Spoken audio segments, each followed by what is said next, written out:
You know that honey lasts forever. It doesn't go off. It's not affected by viruses, bacteria, pathogens. It's one of those miraculous things. Apparently, the reason that honey does that is because of the frequencies of the bees' wings when they're building their honeycombs and when they're creating and bringing in the honey. So it's the frequency of the bee's wings that creates the hexagonal structure of honeycombs.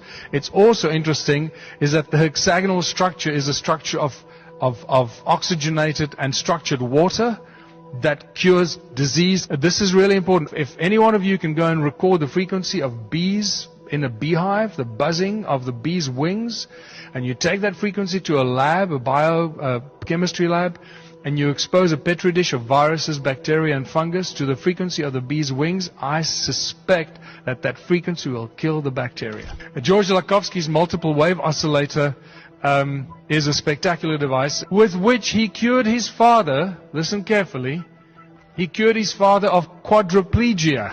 You don't cure people of quadriplegia, right? His father was admitted with quadriplegia into the hospital in the USA. 6 weeks later, he walked out on crutches.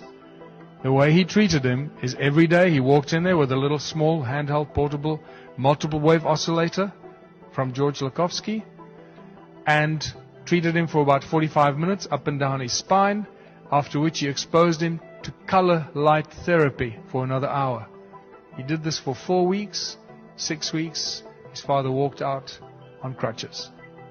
I saw the hospital report. It says, Mr. So-and-so exhibited a remarkable recovery. That's it. It's spectacular. They just won't go there. They will not be, engaged in any explanation. In 2011, Anthony Holland, this is now in a TED talk, show us which frequencies kill cancer cells. Very briefly. Okay, he tells us between 100,000 hertz and 300,000 hertz kills cancer cells. And he shows us in the TED talk. We now know that cancer is vulnerable between the frequencies of 100,000 hertz and 300,000 hertz. So now we attack leukemia cells. Leukemia cell number 1 tries to grow a copy of itself, but the new cell is shattered into dozens of fragments and scattered across the slide. Leukemia cell number 2 then hyperinflates and also dies. Leukemia cell number 3 then tries to make another cancer cell. The new cell is shattered and the original cell dies. Magnetrons obviously generate huge amounts of energy, and that's just sound. It's a resonant cavity magnetron. Resonant cavity magnetron that's used in laser beams, laser technology, microwaves, all use magnetrons for that technology. Sound acts as a cloak of invisibility. There's so much new information about this. This opens a whole new chapter and debate. There's very advanced new sound cloaking technology right now available.